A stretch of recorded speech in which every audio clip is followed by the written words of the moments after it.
Hello everyone, this is Kat and welcome back to Put Your Hands Up Podfic. This is the continuation of Swallow the Stars. This will be part 20, chapter 20, entitled The Night Before.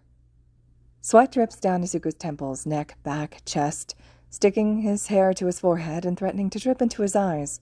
He stands in a ready position, breath coming out of him in huge gasps, as he waits for Hitoshi to begin the next attack. They've been going after each other all evening, and this match in particular has already lasted over 5 minutes. The thirst alone is starting to wear on Izuku, which is wholly unfair because Hitoshi has hardly had to exert himself at all. Move your feet, Aizawa says from across the room, a distraction as Hitoshi flicks his wrists and sends his capture weapon toward Izuku to pin him or hinder his movements. Izuku dives forward out of the way and rolls to come up onto his knees. His hands clench into fists naturally, and the curl of his fingers as he readies for a punch pulls the hem of his leather gloves tight across his knuckles. Rude, he huffs, springing up onto legs that are starting to tremble through the thighs and knees. This is a rough training session, but he knows that there's a point being made here, or more likely several points. How long Izuku can last on his own without using anything but the muscle, stamina, and intelligence that Aizawa has spent years helping him strengthen. How long Hitoshi can last in the same conditions. How much does that time elongate when Hitoshi has access to his capture weapon? I let you land a few hits. Hitoshi deadpans, flicking the capture weapon at him again. I think I'm being rather generous, borderline polite. There is no spare oxygen in Izuku's lungs, but he laughs anyway, which of course is the action that finally gets his leg tangled in Hitoshi's capture weapon. With a single pull, Hitoshi gets him off balance, and Izuku drops unceremoniously to the mat, breath whooshing out of him. For several long seconds, he just lays there, on his back, incredibly exhausted but relaxed and happy, and so proud of Hitoshi for being able to best him more than once today, as he tries to suck air into his lungs past his dry throat. But when Hitoshi walks into his field of view, Izuku grabs his offered hand and lets himself be dragged to his feet. Fuck, you're heavy, Hitoshi grumbles, keeping his hold on Izuku until he finds his balance again. When Izuku widens his stance and stops swaying, Hitoshi goes to his knees to undo the knot his capture weapon had twisted into around Izuku's leg. Izuku just hums and keeps focusing on breathing. The fact that he is winded says a lot about how long they've been fighting, because if there's one thing that Izuku has in droves, it's stamina. Aizawa walks up to the edge of the mat and crosses his arms. Shinso, that's the 3rd time today you've gotten your weapon tied up. What would you have done if this was a real fight with a villain? Cut it, Hitoshi says easily. He finally succeeds in releasing the knot, and he carefully winds the capture weapon around his neck while he gets to his feet. Aizawa must be giving him a look, though, because he winces and mumbles. I'll keep practicing. The conversation sweeps around Izuku like a river around a rock, and he finds himself drifting in a haze of exhaustion and contentment. It's been nearly 2 years since he befriended Hitoshi, nearly 3 years since he started living with Aizawa. It's hardly any time at all when compared to the 12 years he spent in the facility, but these have easily been the best years of his life. He's learned how to love, how to have confidence, how to act under his own autonomy. Even in moments like this, when he is so bone-tired he feels like he wants to throw up, he wouldn't trade these years for the world. A hand clasps on his shoulder, firmly shaking Izuku out of his thoughts. He blinks up at Aizawa, who's giving him a stare that most people would find unreadable, but that Izuku recognizes as concern immediately. Go drink, Aizawa says, pushing gently against Izuku's shoulder to direct him off of the mat. Get hydrated, then start your cooldowns. Don't drink so much you throw up. This is usually where Izuku would thank his dad for the training or give some sort of sarcastic response that would earn him a laugh from Hitoshi and an eye roll from his dad, but all he can manage right now is a weak nod and a low groan. The thought of more movement makes him want to curl up on the mat and fall asleep. Aizawa would never let him get away with it. He grabs his water bottle from the floor and collapses into a nearby chair, then takes one long, fast swallow of the lukewarm water before slowing down to breathe and sip his way through the rest.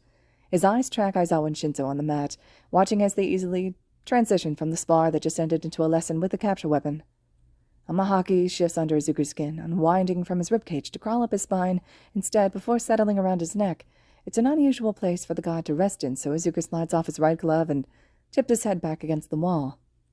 What is it? Images and concepts race through Izuku's mind until he gets the message of nervousness, but not a mahaki's own. Oh, yeah, I'm nervous. The concentrated spot of Amahaki around his neck vibrates a little, and it's so clearly meant to be comforting that Izuku smiles. He's come an awfully long way with the god in the last few years. He'd even go so far as to say that their relationship is pretty good now, as close to friendship as one can have with something all-powerful and immortal. I just don't want to hurt anyone tomorrow. Getting into UA isn't worth sending other kids to the hospital. Amahaki doesn't respond right away, and in the quiet, Izuku spends his time watching Hitoshi whip his capture weapon around. His shirt collar's damp with sweat, and his hem flutters up when he spins around to practice a blind throw. Pieces of his hair had slipped from their gel and fallen around his face, sticking to his temples and down the back of his neck. Intense concentration lines every part of his expression, but he looks happy. You will not fail. The sudden volume of Amahaki's many thousands of voices makes Izuku jolt in his seat. Aizawa glances at him, but Izuku waves him off. He's not in pain, but he does have to push his own consciousness past the echoing voices in his head. More and more lately, Amahaki had been less reserved about using words when communicating with Izuku, which is already something they don't do very often because they've already had conversations about the power and who's in charge and what happens when Izuku loses control, but sometimes, like tonight, communication seems not only wanted but necessary. I hope not. I will help. You will not fail. Smiling to himself, Izuku lets out a thank you. He's too tired to keep his gloves off for any longer, and once that's back in place, he sets his water bottle aside and pushes off the chair to start his cooldowns.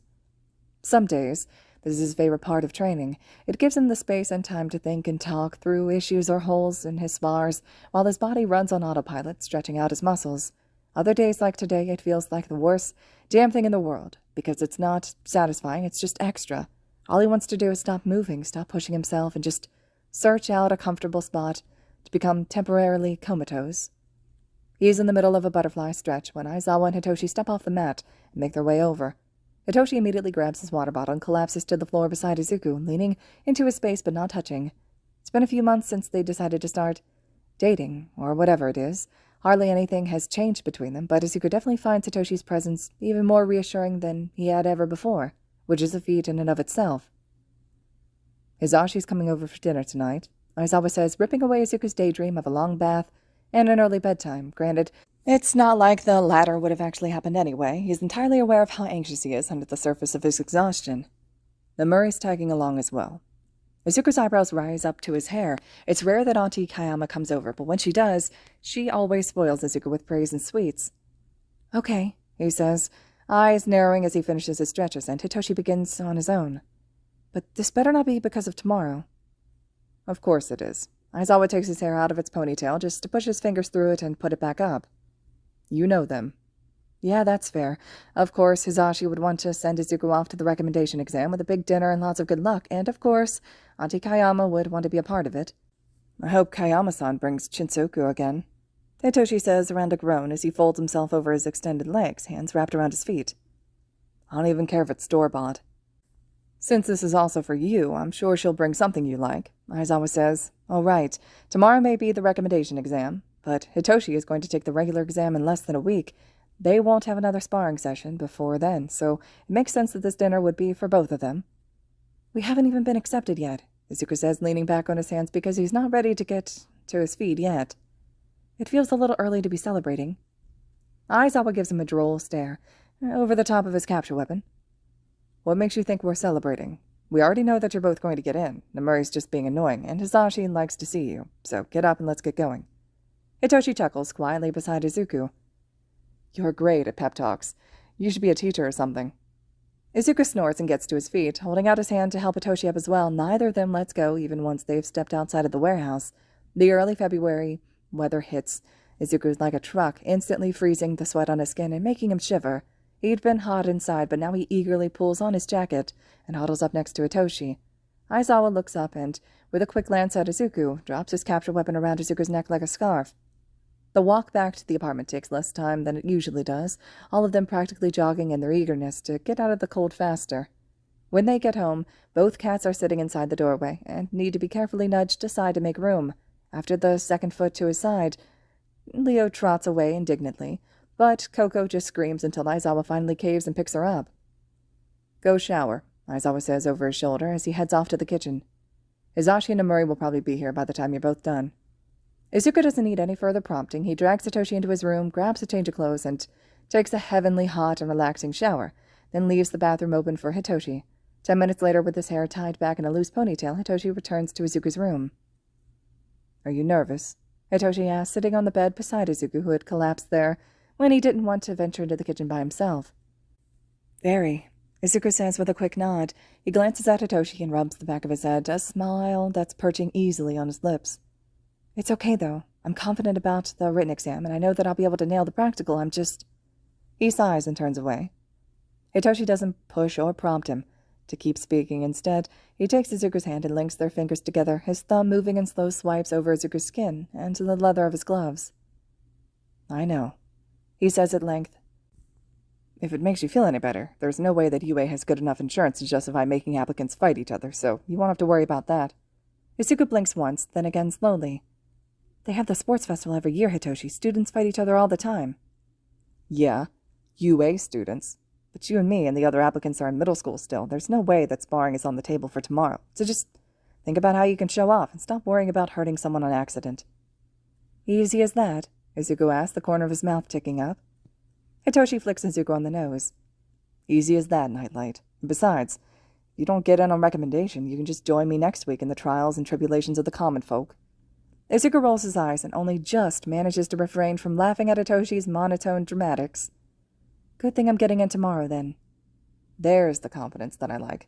Hitoshi murmurs as he leans in slowly and, when Izuku doesn't stop him, presses a kiss to Izuku's lips. Izuku brings his hand up and carefully cups Hitoshi's cheek, holding him steady for a moment to enjoy the warmth and the softness of the kiss. He almost forgets how tired he is. Hitoshi pulls away and smirks at whatever expression Izuku's got on. He's flushed and he's sure that his eyes are only half-lidded, and his mouth is a little open, and fuck, it's hard not to whine at the sudden loss of the kiss. And I, Hitoshi continues as if they never stop talking. I'm going to kick ass at the regular entrance exam, and we're both going to score in the top 20 so that we can annoy Aizawa-san the whole year. Izuku swallows thickly and forces himself to nod, shaking away the desire to just keep kissing Hitoshi for the rest of the night. They can do that later, after dinner. Right now, the laughter of Izuku's dads, really it's just Hizashi, and Auntie Kayama are floating through the door, and he doesn't want to make them feel like he's ungrateful for them coming over. We should be gracious hosts before our guests come looking for us, Izuku says, slowly getting up to his feet. Fine, Hitoshi says with a sigh. I'll just kiss you more later. Blushing furiously, Izuku shoves Hitoshi's face away and walks quickly to the door, yanking it open to escape outside. Izuku! Auntie Kayama spots them first. Immediately she drops the spoon that she was using to stir something in a pot and rushes to embrace Izuku, lifting him off the ground. I missed you. How's my favorite nephew? For a split second, Izuku stiffens up, panic flooding his system like a shockwave, but Auntie Kayama is safe, and has always been, so Izuku tries to quiet his frantic heartbeat and curls his arms around her shoulders. Auntie, I just saw you last week, he says, words a little muffled against her shoulder. And that means I can't miss you. Auntie Kayama tuts as she sets Izuku back on his feet. Hitoshi's there immediately, a warm presence against his back that isn't quite touching, but that reassures Izuku anyway. You've taken after Shota far too much, I'm afraid. A usual complaint from her. Shota, I'm calling an intervention. Hizashi laughs from his position by the stove, and Aizawa looks up from his cup of probably coffee with an unimpressed expression. How about I just help with the cooking, and we'll let it go at that. Despite the offer, bribe, he doesn't get to his feet yet. The three pros, they dissolve into bickering for a while before conversation begins filling in the gaps. Auntie Kayama asks after Izuku's classes and training, even though nothing had changed since they last talked a week ago. Izuku does brag that Hitoshi took him down several times today, which makes Hitoshi look away in embarrassment. The conversation turns then to a powerful trio of second years who are garnering a lot of attention even outside of UA, and Izuku decides to tune out. He relaxes in the chatter, sitting in a chair next to Hitoshi, their knees bumping under the table. Hitoshi scrolls through social media, while Izuku looks on over his shoulder. Hizashi laughs at something and Aizawa grumbles in response, and Izuku smiles to himself. This is his family. They're strange and weird and often quite loud, and the mix of personalities shouldn't work out so well, but it does. He can't imagine his life with anyone else, and he doesn't want to. These people are his family, no matter how terrifying that word still is to him, and he wouldn't have it any other way.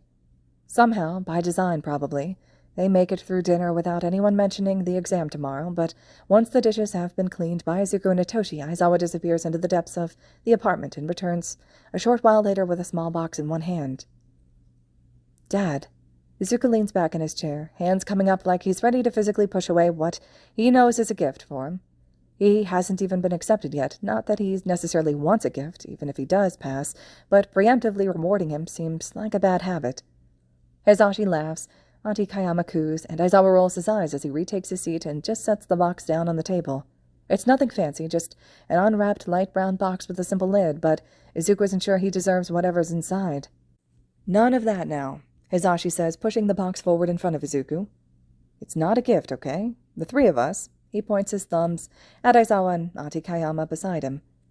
I've been brainstorming over a piece of support gear for you for months now. Took a while, unlike the support gear for Shinso, but we got these finalized last week. Figured the best time to give them to you would be tonight. Confused and hesitant, but ultimately curious, Izuku takes the box and lifts the lid off. He breaks out into a smile immediately, happy tears gathering in the corners of his eyes. Carefully, Izuku pulls out the pair of fingerless gloves, noting the thick but pliable material that is definitely fabric and not leather. There are rich black and dark teal stitching and edging along the finger holes and the gaps that will rest over the backs of his hands. They're just gloves, but he's crying anyway. Too worked up to say anything, Izuku immediately takes off his current leather gloves and swaps them out for the new ones. They slide on easily, a perfect fit, and he makes a fist to test how much give the fabric has. They're fireproof, Aizawa explains, and tear-resistant, and acid-resistant. They're also slightly elastic, so they won't impede you during a fight, and it'll be easy to pull off, even with the straps in place. They're support gear, not technically part of a costume, so we were able to request more perks with them. Your gloves are an essential part of making sure that you have control over your quirks, so they need to work correctly. If you have any other requests, though, we can always go back to Hatsume's shop, and... Izuku shakes his head fiercely, tears pulling in his eyes and trailing down his face. They're perfect. They're perfect. Thank you so much. He pushes his chair back and rises to his feet. By the time he walks around the table, all three of the pros are standing as well. They meet him halfway as he collapses into their joint hug. Thank you, he breathes, and he can feel himself shaking, but they hold him through it, someone rubbing his back, someone with their hand in his hair. You're welcome, problem child. Kick some ass tomorrow, yeah? Izuku just laughs and curls his fingers into whoever's shirts are nearest, wanting to hold on to this moment for as long as physically possible. All right, everyone. This concludes Chapter 20 of Swallow the Stars. Chapter 21 will be next, which will show the recommendation exam. Hope you all are still enjoying, and as always, thank you so much for listening.